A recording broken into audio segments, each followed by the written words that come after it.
He didn't even flinch when he left. He didn't cry. He didn't look back. I remember staring at his face that night, waiting for something to shift, a crack in his voice, a tremble in his hands, a flicker of hesitation in his eyes. Anything that would tell me he was struggling with this choice. That maybe leaving me was costing him something. But no. Aaron stood in the middle of our living room with his suitcase in one hand and indifference in the other, and said, like he was commenting on the weather, "This just isn't working anymore." And then he walked out. No dramatic slam of the door. No lingering glance over his shoulder. Just the low hum of silence stretching its limbs across the apartment we built together until it settled on my chest and pressed down. I didn't say anything. I think I was too stunned. Or maybe I knew, deep down, that if I opened my mouth, I would scream. The air still smelled like him. That expensive cologne he wore only on special occasions, the one I saved up to buy for his birthday last year. It clung to the cushions, the hallway, my skin. I stood in the kitchen, gripping the edge of the sink so hard my knuckles turned white. And when I finally moved hours later, maybe days, I found the bracelet he gave me on our 3rd anniversary under the coffee table. He must have knocked it over packing. It was broken. The clasp snapped, the charm dangling by a thread. I left it there. I didn't cry that first night. I just shut down. Like someone flipped a switch inside me, and I powered off. I didn't eat. Didn't shower. The walls of the apartment blurred into static. Every sound felt like a scream. Every silence, a memory. Our houseplants started wilting by day 3. Funny how even the things we watered together stopped trying once he left. It wasn't until my sister called and I picked up, silent, breathless, that I realized I hadn't spoken to anyone in days. "Are you okay?" she asked. I wanted to laugh. Or scream. Or throw the phone against the wall. Instead, I just whispered, "He's gone." And the line went quiet. She came over, brought soup and too much pity. Sat on my bed like a therapist trying not to be obvious. "You're better off," she said. "You'll see this one day." I didn't answer. That night, I curled into the corner of my bed. His side was still tucked in. Neat. Cold. Like he never slept there at all. But the worst part wasn't him leaving. It was who he left me for. Her name was Camille. Blonde. Effortless. A glossy, champagne-guzzling hurricane I met once at a party we went to together. She kissed both my cheeks and complimented my necklace, while eyeing Aaron like he was already hers. I remember feeling something twist in my gut that night, a warning, maybe, but I brushed it off. Because we were solid. 7 years solid. I was wrong. 2 days after he left, I saw them together.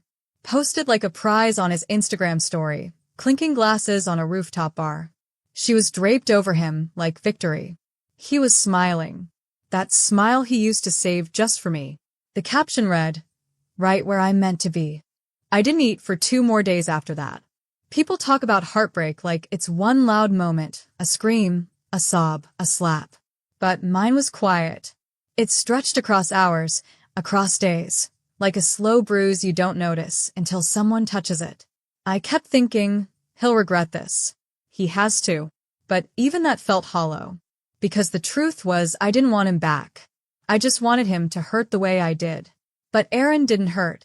He walked out like I was nothing more than a chapter he couldn't wait to finish. And somehow, that hurt even worse than if he'd slammed the door. He erased me like I was a typo in his story. I used to think love left fingerprints, permanent, undeniable proof that someone had once belonged to you, touched you, changed you. But Aaron disappeared like a smudge wiped clean. No trace. No hesitation. Like I was a typo he was embarrassed to have ever written. The first week after he left, I kept waiting for something, a text, a call, a mistake. But all I got was silence. Well, silence and the algorithm. His new life with Camille started unfolding in curated snapshots on my feed, whether I looked for it or not. I would open my phone to check the weather, and there they'd be, clinking champagne glasses, dancing barefoot at some beach party, attending an art gallery I once begged him to go to with me. He used to say those things were boring. I guess it just depended on who was inviting him. In one post, Camille wore his hoodie. My hoodie. The oversized one I used to sleep in when he was away. I stared at it for a full minute, wondering if it still smelled like me. If he noticed. If he cared. They looked happy. Wildly, recklessly happy. And maybe they were. Or maybe it was just pixels and good lighting. But I couldn't unsee it. I couldn't look away. I watched him become someone else. Louder, freer, unrecognizable. And I hated myself for watching. But I couldn't stop. The worst part was, no one asked me if I was okay. Not really. They asked like it was a checkbox. You holding up? Let me know if you need anything. But no one stayed long enough to listen to the answer. People don't know what to do with heartbreak when it's not loud. When it's quiet and rotting and slow. They want you to either cry or move on. There's no space for the in-between. So I started lying. Yeah, I'm fine. Totally over it. Better this way. And every night, I stared at the ceiling wondering who I was now that I wasn't someone's person. There's a kind of grief that doesn't make sense to anyone else. The grief of being replaced while you're still alive. Still breathing. Still holding on to a toothbrush he didn't bother to take with him. I couldn't bring myself to throw it out. Not yet. Sometimes, late at night, I'd lie on the couch, not our bed, never the bed, and replay old scenes like movies in my head. Him cooking shirtless on Sunday mornings. Us slow dancing in the kitchen to songs neither of us really knew. His laugh when I teased him about his terrible handwriting. All of it felt like fiction now. It was worse when I tried to talk about it. I'd say, I don't understand how he could just leave, and people would respond with, you'll find someone better. As if I was asking for a replacement, not a reason. The apartment felt haunted. Not with ghosts, but with leftovers. His mug. His cologne. The way the couch still dipped on his side. I started covering mirrors. Not on purpose. It just became a habit. I didn't want to see what I looked like without him. Because that was the truth, wasn't it? He didn't just leave. He took me with him. The version of me that existed in his eyes, in his arms, in our life. And what was left behind wasn't whole. It was a draft, full of erasures, unfinished sentences scratched out violently. I didn't know how to rewrite myself without him. But somehow, in the middle of all that static, there was one person who never tried to fix me. Jay. He worked with me at the studio. Quiet, soft-eyed. Always smelled like lavender and coffee. He didn't offer advice or pity. He just noticed. Left tea on my desk without a word. Sat beside me during lunch breaks and talked about everything but heartbreak, like it wasn't the only thing leaking out of me. One day, he found me in the supply room with my head pressed to the shelf, eyes swollen from trying not to cry. He didn't say anything, just stood beside me until I caught my breath. It was the first time silence felt safe again. I don't know if I liked him. Not yet. I just liked that he didn't look at me like I was a wound to be treated. Just a person bruised, yes, but still breathing. That was enough. Because every time I saw Aaron and Camille smiling through a screen, it reminded me of what I used to think love looked like. Bright. Loud. Picture perfect. But now I wasn't so sure. Maybe real love was quieter. Slower. Like tea left to steep. Like someone sitting beside you in your worst moment and not asking you to speak. Just staying. Still, I wasn't ready. Not for healing. Not for anything. But I had to start somewhere. And maybe that started with unfollowing Aaron. Not out of anger, but because I was tired of watching someone else's story while mine sat blank. I didn't realize I was in mourning. Not for him, but for the woman I was. It hit me on a Tuesday. The kind of day where the sky forgets to be anything but gray, and even the air feels heavy with something unnamed. I hadn't gotten out of bed until noon. My dishes were piled like some archaeological dig of avoidance. The fridge held only expired yogurt and regret. I was sitting on the floor, legs folded beneath me, a bowl of dry cereal in my lap, when I saw the headline on my phone, Socialite Camille caught cheating on tech entrepreneur Aaron Blake. There she was, splashed across the screen, her arm looped through some tattooed guys at a beach resort. Her lips on his. The same lips that had once smiled at me across the room as if we were girlfriends. And next to the article, a photo of Aaron. Hunched, eyes shadowed, face thinner than I remembered. A different kind of sadness clung to him now, one I didn't recognize. I stared at it, waiting for that sick, hot rush of triumph. The one where you get to say, "I told you so," without ever speaking.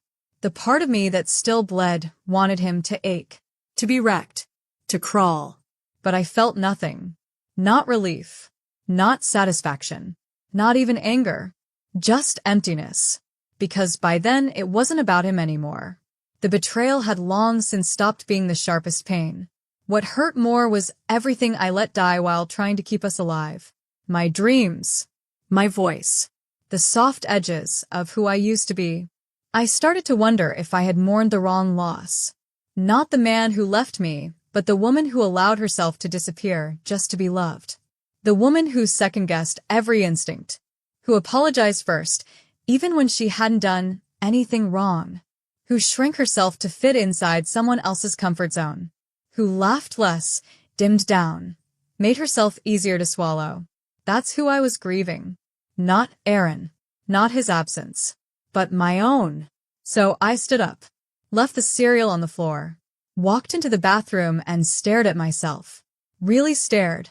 The girl in the mirror had bags under her eyes, dry lips, hair knotted at the ends. She looked older. Not in years. In experience. I didn't recognize her. But for the first time, I wanted to. On impulse, I grabbed the scissors from the drawer under the sink. The ones I used for crafting, not for hair. My hands trembled as I took the first snip, the strands falling like years onto the tile. It wasn't a clean cut. It wasn't pretty. But it was mine. And when I looked up, something in the mirror shifted. The woman staring back wasn't healed. But she was awake. And that felt like a beginning. I didn't call anyone. Didn't post a transformation selfie. This wasn't for anyone else to see. It was a ritual. A quiet promise. A declaration in the language of scissors and strands. I'm still here. That night, I opened an old journal. The one I hadn't touched since before everything fell apart. My handwriting had changed, but the ache in the pages still felt familiar. I wrote without filter. I wrote about the girl who twisted herself into silence so he could feel louder. I wrote about the nights I stayed awake waiting for him to come home, the apologies I rehearsed in my head in case he needed someone to blame. I wrote about how deeply I confused crumbs for a feast. And then I wrote about wanting to come back to myself. Not suddenly. Not all at once. But gently. I didn't even realize I had tears running down my cheeks until one of them smeared the ink on the page. It didn't matter. Nothing needed to be perfect anymore. I started walking in the evenings after work. Not to get anywhere. Just to breathe. I stopped wearing the clothes he liked. Wore the ones that made me feel like sunlight. I played music in the apartment again. Not the playlists we used to share, but new ones. Ones with rough edges and raw lyrics and messy emotions. Sometimes I'd pass couples in the park, hands clasped, and my chest would tighten. But it wasn't longing. It was remembering. Not what I lost, but what I deserved. What I'd forgotten to ask for. I went back to therapy. Started saying no to people who drained me. Even reached out to a local artist collective I'd followed for years, but never dared to join. They said yes. And one morning, after a dreamless sleep, I woke up and felt something unfamiliar. A quiet, humming kind of peace. It didn't last all day. It never does. But it was enough to remind me. Healing wasn't a mountain to conquer. It was a field I had to walk through barefoot, thorned and stubborn. And somewhere in that field, the woman I used to be was waiting. Not to return, but to evolve. Because I didn't want to go back to who I was before him. I wanted to become someone I'd never been. Someone I didn't have to lose to be loved. Healing isn't graceful. It's a brutal, quiet war. People think healing looks like yoga and green smoothies. Like journaling at sunrise and glowing skin, and forgiveness pouring out like honey. But real healing, the kind that comes after someone's gutted you, is messy. Petty. Brutal in its quietness. It's waking up in the middle of the night sweating from a dream you don't remember, and sitting on the edge of your bed, trying to remember who you are. It's scrolling past his name in your contacts and still flinching, even though you haven't texted in months. It's standing in front of the fridge at 2 a.m., crying because the milk expired and you forgot again, and you used to be the one who remembered everything. It's 100 tiny failures that no one else sees. And still somehow you keep moving. Some days I still broke down. Randomly. Without warning. A smell, a song, the sound of a laugh that sounded almost but not quite like his. And just like that, I'd be back at the beginning, the night he left, the night I didn't scream. But other days I didn't think of him at all. Those were the days that surprised me the most. I started saying yes to small things. A trip to the farmer's market with Jay. A movie night with coworkers I'd always made excuses to avoid. I even tried baking again, something I used to love before Aaron said the kitchen got too hot and cramped when I was messing around in it. The banana bread was dry. The crust cracked like old paint, but it was mine. Jay stayed late after work one night to help me prep for the art residency submission.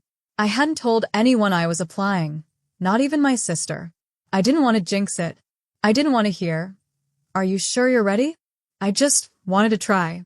We sat on the studio floor, scraps of my old sketches spread out between us. He didn't ask why I kept starting over. He just helped me sort through the ones I couldn't look at without feeling small. At one point, I said quietly, "I feel like I don't know what I'm doing." He looked at me, head tilted, and replied, "Good." That's when the art gets honest. And something in me cracked, not in a breaking way, in a light getting in kind of way. The next morning, I went back to the park we used to visit, the one with the fountain shaped like open hands. I sat on our old bench. His name was still carved into the wood beneath mine. I used to run my fingers over those letters like they were sacred. This time, I just sat, quiet, watching the water ripple. I didn't cry. I didn't smile either. I just existed there, without needing to reclaim it or burn it down. Healing isn't graceful. It's a brutal, quiet war between the version of you that loved too much and the version that's learning how not to. And some days, the old self wins. Pulls you back into that softness, that self-blame, that loop of, maybe if I had just. But other days, the new self, the one with the shaky hands and half-healed heart, takes one step forward. And that counts. That counts more than anyone realizes. I sent off the application. No fanfare. Just a click and a deep breath. Jay brought coffee the next morning and didn't ask if I'd heard back. He just said, "You look lighter." I didn't know if I was, but maybe. A little. It was strange, this slow unfolding. Like learning to speak a new language with only broken syllables. I still had bad days. Nights where the loneliness clung to me like a second skin. Moments when I'd see a couple laughing in the street and something bitter would rise in my throat. But I didn't flinch anymore when his name came up. I didn't search for her on social media. I didn't try to rewrite the ending of our story. I just kept writing mine. Line by line. Breath by breath. Until one afternoon, as I walked past a boutique window, I caught a glimpse of myself, standing tall, expression soft, wearing a dress he once said looked too much like attention. I paused, looked myself in the eye, and for the first time in a long time, I didn't look like someone waiting to be chosen. I looked like someone who had already chosen herself. And then he came back. It was raining again. Of course it was. Like the sky had a memory of its own and decided to reenact the night he left, frame by frame. I'd just come back from the gallery, shoes soaked, umbrella bent from the wind, when I saw him. Standing outside my apartment building like some ghost in the wrong story. Aaron. No umbrella. Just a thin, damp hoodie clinging to him. Hair soaked. Shoulders hunched. His suitcase, smaller this time, sat at his feet like a misplaced apology. For a second, I thought I was hallucinating. My fingers gripped my keys tighter, like they could somehow keep the moment from happening. He saw me before I had the chance to retreat. His face broke open, not into a smile, not even relief. Just this bare, raw recognition. And then he said my name. Soft, like it still belonged to him. I didn't move. My heart didn't race. It just beat with this dull, steady ache, the kind that comes not from longing, but from memory. Can we talk? He asked. I stared at him, soaked and shivering, and thought, this is what regret looks like. Not poetic, not redemptive, just tired. I should have turned around. Should have walked past him like he was a stranger. Maybe a better woman would have. But I wasn't here to be better. I was here to be honest. So I let him follow me up the stairs. He stood just inside the door, dripping rainwater onto the hardwood, his eyes roaming the apartment like it was the set of a life he used to star in. It's different, he said. No, I replied. You're just not in it anymore. He flinched. I made tea out of habit, not hospitality, and we sat in the living room, across from each other, the silence thick with unsaid things. He looked worse up close. Pale. Hollow. There were lines around his mouth I didn't remember. His hands kept twitching like he was resisting the urge to reach for me. I didn't ask what happened. He told me anyway. Camille had left him. Took most of his savings. Cheated, not just once, not just emotionally. She drained his accounts and ghosted him in another city. He was trying to pick up the pieces, but there were more pieces than hands. She was never you, he said, like that was some kind of compliment. I stared at him, really looked, and for the first time, I saw him not as the man who left me, but as a man who lost himself long before he walked away. You don't get to say that, I said quietly. You made a choice. He leaned forward, desperate now. I was stupid. God, I don't know. I thought she was everything I needed. And I was what? I asked. Everything you didn't? He didn't answer. His silence was its own confession. He talked about missing me, about hearing my laugh in places I'd never been, about how the apartment he shared with her never felt like home. But every word sounded off, rehearsed, like he'd practiced them on the way over, convinced that remorse would be enough. It wasn't. He kept saying her name like a wound, kept waiting for me to validate his pain, to tell him I understand, to say I forgive you. But I didn't know him understanding. I owed myself peace. So I asked him why he was really here. He blinked, hesitated, said, because I thought maybe we could talk. Maybe fix something. I looked at him, drenched, desperate, deflated, and realized he wasn't asking for me. He was asking for refuge. Because she broke him. Because he was alone.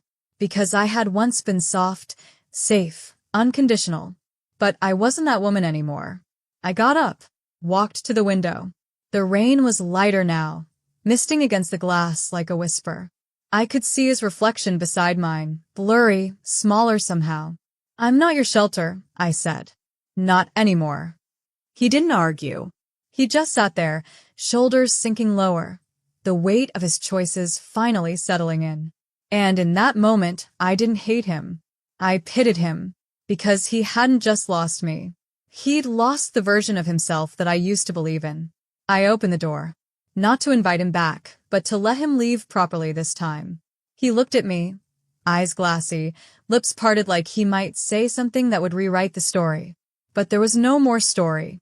Only endings. Only rain. He thought regret looked like redemption. He came back the next day. Same rain. Same eyes.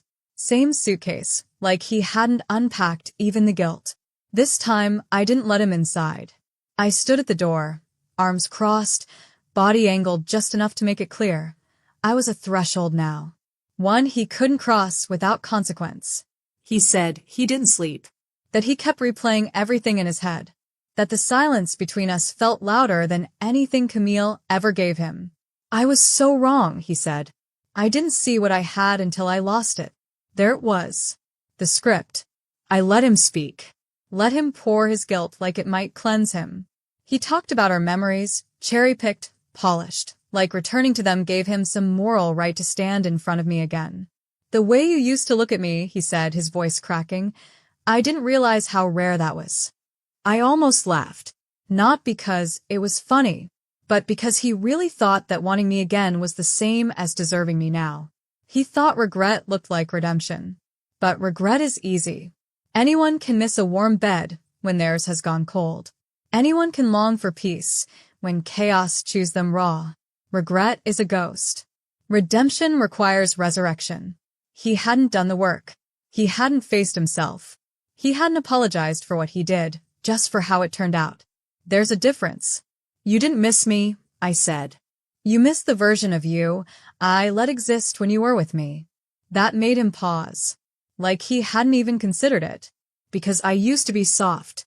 I used to cushion his failures, justify his coldness, carry his weight like it was love. I made excuses. I filled in his blanks. I bent so often, I forgot what it felt like to stand up straight. And now, here he was, wanting that woman again. But she was gone. He followed me to the elevator the next time. Said he just wanted to walk me to work. Said maybe we could start slow, just as friends. Just coffee. Just conversation. You're the only person who really knew me, he said. No, I replied. I'm the only person who stayed when you refused to know yourself. He didn't like that. The next time he called, he cried. Said he couldn't eat. That the apartment was empty. That every song reminded him of me. That he kept waking up expecting to see me beside him. And I'll admit, a part of me clenched. The part that once loved him deeply. The part that still remembered what his laugh sounded like when it was genuine. But love without growth is just repetition. And I wasn't interested in reruns. He asked if we could just talk, if I could give him a chance to explain everything he couldn't say back then. So I let him talk. One night, we met at a quiet diner, one I chose. Neutral ground. He looked thinner, exhausted. He wore a jacket I'd never seen before, one too big for his frame. He looked like a man trying to be someone again. I listened. He talked about fear. About how Camille had made him feel invincible and invisible at the same time. About how I had always been home, but he kept chasing fireworks. I thought I needed to feel alive, he said. Turns out, I was just scared of stillness. I looked down at my coffee, stirred it slowly, then looked up at him and said, You didn't just leave me. You left the version of us I built with bare hands. He tried to reach for mine. I didn't let him. Because even now, with all his shattered pieces laid out on the table, he still hadn't said the one thing that mattered. I'm sorry for how I treated you. He was sorry for losing me, not for breaking me.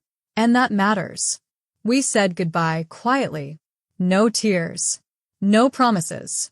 He walked me to the door, and for a second, I felt a strange sense of déjà vu, like I was standing in the same story, just reading it differently. Only this time, I walked away. And he watched. And this time, I didn't flinch. Forgiveness isn't for him. It's for the woman I used to be. I thought forgiveness would feel like a moment. A sudden, cinematic release, like some bolt of light would strike me clean, and I'd be free. But it didn't come like that. It came in the quiet, in the stillness, in the small things. It came the morning I walked past the bakery where he first told me he loved me, and didn't look inside. It came when I laughed at a joke Jay made, and it wasn't forced or heavy with memory. It came when I stopped checking my phone after long days, not because I was trying to be strong, but because I simply forgot to wonder if he'd reach out. Forgiveness wasn't a gift I handed Aaron. It was a grave I dug for the version of me who kept waiting for him to return and explain why I wasn't enough. She was the one I kept hurting, not him. So I wrote her a letter. Not him. Her. Dear me, I'm sorry. I'm sorry for every time I let silence fill the spaces where love should have been. I'm sorry for measuring your worth by the temperature of his moods. I'm sorry for mistaking neglect for mystery. For thinking that being chosen eventually still counted. I'm sorry you shrank. I'm sorry you bent until you broke. But mostly, I'm sorry I didn't listen sooner. You deserved more. You still do. I signed it, folded it, lit a candle, and I burned it. Watched the flame eat every apology I owed myself. Ashes curled like questions I no longer needed answered. I let the smoke fill the room, then opened the window. Let it go. And I didn't cry. Not because I wasn't sad, but because the grief had changed. It wasn't sharp anymore. It was soft. A scar I could touch without flinching. I still remembered everything. I hadn't forgotten. The way he used to kiss my forehead when he thought I was asleep. The sound of his keys jangling in the lock at 2 a.m. The smile that used to make me forgive things I never should have. But those memories didn't know me anymore. They were just proof that I had loved. And maybe in some quiet way, that was a gift too. Jay noticed the change before I did. "You're walking lighter," he said one afternoon, when we bumped into each other outside the studio. I smiled, a small, knowing thing. Feels like it. He didn't push. He never did. That's what I admired about him. He held space, not expectations. He didn't offer bandages. He just sat beside the wound and waited for it to breathe. Sometimes we'd talk about everything. Other times, nothing at all. But it never felt empty. And one night, as we walked home from a poetry reading, he looked over at me, the streetlights painting shadows across his face, and asked, "If you could go back, would you do it all differently?" I didn't answer right away. Part of me wanted to scream yes, to rewrite every chapter where I begged to be loved by someone who didn't know how. But another part of me, the part that had survived, knew the truth. "No," I said, "because then I wouldn't be here." He nodded, like he understood. And in that moment I realized something. Forgiveness isn't about making sense of what broke you. It's about loving the woman who crawled out of that wreckage, bloodied, breathless, but still here. It's about choosing not to carry him in your bones. About no longer defining yourself by the ones who couldn't see you. Aaron still existed. Still wandered through my memories like an old tune you can't unlearn. But he no longer stood in the center. I did. And that was the clearest peace I'd ever known. I'm not his unfinished story. The last message came at 1:42 a.m. I'd been asleep, wrapped in the kind of dreamless quiet that used to evade me. I only saw the notification when I reached for my phone the next morning, blurry-eyed, sunlight already pouring through the curtains, the smell of coffee drifting in from the kitchen. It was just his name. No preview. Just a bubble of past I didn't ask for. I stared at it. Let it sit there. Didn't open it. Didn't need to. I already knew what it would say. Something like, "I hope you're well," or "I still think about you," or "I wonder what might have happened if I had chosen differently." He wanted to know if I still left the light on when I couldn't sleep. If I still hummed under my breath while painting. If some part of me still lived in the space he once occupied. But I wasn't his unfinished story. I wasn't a draft waiting for edits. I wasn't a side note in his redemption arc. I was the author of a new one. I didn't respond. I didn't block him either. Some silences are louder when left intact. Instead, I turned off my phone, poured a cup of coffee, and stepped onto the balcony, the one I'd finally decorated with string lights and overwatered plants. Below, the city moved like it always did. Unaware, indifferent, alive. And me? I felt calm. Not the performative kind. The kind that settles in your bones when you stop needing closure. The gallery residency had accepted my application. I'd cried when I got the email. Not because of the opportunity, but because I finally felt seen for something that wasn't connected to him. My piece, Ruins and Rebirth, had been chosen as the center installation. It was a chaotic, sprawling collage of torn photographs, ash-streaked fabric, and gold leaf pressed into fractured glass. It wasn't pretty. It wasn't neat. But it was honest. And it was mine. Jay came with me the first day I set up. He didn't say much, just helped me mount the frames, his hands steady when mine shook. There was a moment when I was adjusting the final piece that I caught him watching me. Not in the way Aaron used to, where admiration felt like ownership. But like I was a sunrise he didn't want to blink through. We didn't talk about what was or wasn't between us. Not yet. There was no rush. Because for the first time in my life, I wasn't trying to be chosen. I wasn't performing softness to earn love. I was just being. And if someone wanted to stay in that space with me, in all its unfinished, imperfect glory, they could. But I wouldn't beg. I wouldn't bend. I'd learned how to be alone, not as punishment, but as proof. I'd learned that solitude could feel like freedom, not exile. Aaron didn't understand that. He only reached for me when his world collapsed, when Camille broke him in ways he thought I would fix. But I wasn't a refuge. I wasn't a remedy. I was the storm that rebuilt herself. So no, I didn't reply to his message. I went to the gallery that night, watched strangers pause in front of my art, their faces reflecting something I once felt. I stood in the back, quiet, unnoticed, until someone tapped my shoulder. Jay. Holding 2 cups of tea. Thought you might need this, he said. I took it, hands brushing. And in that second, something shifted, not loudly, but undeniably. A new story. Not better. Not louder. Just mine. One where I didn't need to be rescued. One where I got to walk forward, without looking back. Because I wasn't his ghost to haunt. I wasn't his echo. I wasn't his lesson. I was the person who survived him, and became someone he could no longer reach. He watches me from the crowd, but I never look back. I saw him the night of the gallery opening. Not right away. The place was full, soft music humming through the space, glasses clinking, strangers brushing shoulders in that slow, drifting way people do when they're trying to be seen without looking like they're trying. I was standing by my piece, Ruins and Rebirth, answering a woman's question about the fractured glass when I felt it. That pull, that old weight, like a phantom limb remembering something no longer there. I turned my head slightly, and there he was, Aaron, in the far corner, half-shadowed, hands in his pockets, Still. watching. He hadn't changed much, still tall, still trying to look effortless. But something in his posture had collapsed, like he wasn't holding himself up with arrogance anymore, just regret.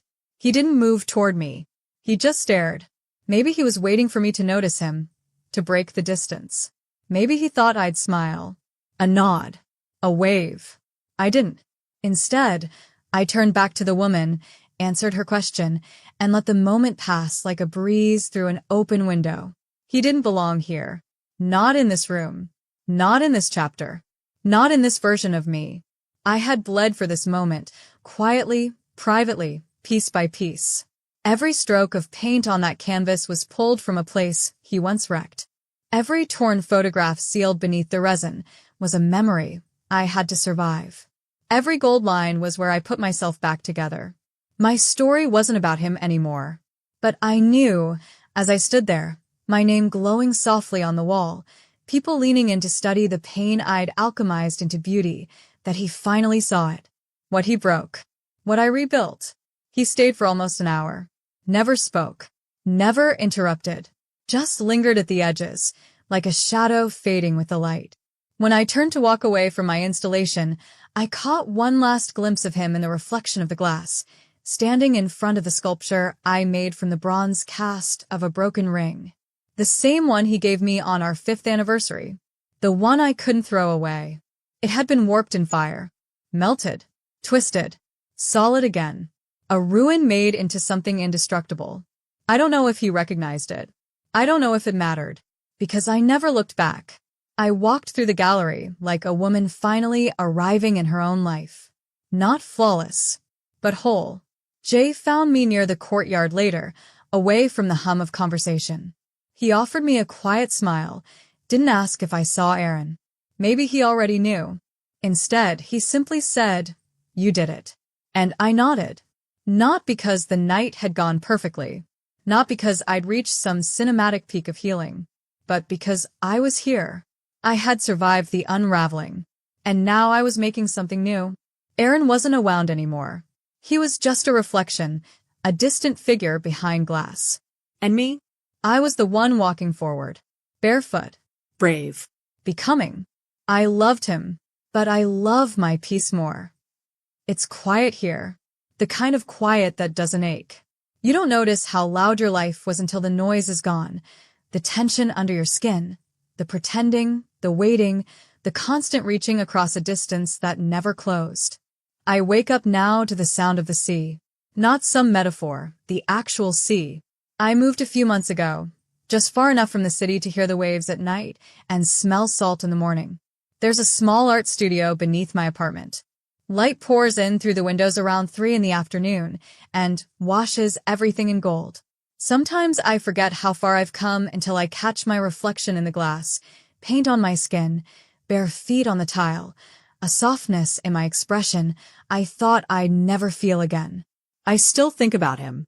Not with anger. Not even with sadness. Just distance. A faded photograph in an old box I no longer need to open. Some memories stay. His laugh, the way his hand fit around mine, the night he whispered he wanted forever. They don't sting anymore. They're just echoes. There was a time I thought love meant staying, even when it hurt. But now I know love also means leaving. It means choosing yourself. Even when no one claps. Even when it's quiet. Even when you still miss the way they used to make you feel. Aaron never apologized the way I needed him to. Not really. But I stopped needing it. Because the apology that mattered most wasn't his. It was mine. I'm sorry I didn't leave sooner. I'm sorry I kept trying to fix what was already burning. I'm sorry I thought being loved meant being small. But most of all, I'm sorry I forgot who I was. That woman, she's back now. Not the same. Not untouched. But back. And this version of me? She smiles without permission. She paints without shame. She sings off-key while watering tomatoes. And sometimes, when the sky turns lavender and the sea catches fire in the light, she closes her eyes, breathes in deep, and remembers what it felt like to finally let go. I loved him. God, I loved him. But I love my peace more. And that's the story. Not one of revenge. Not one of bitterness. But of becoming. Of rebuilding from the ashes without needing to prove anything to the fire.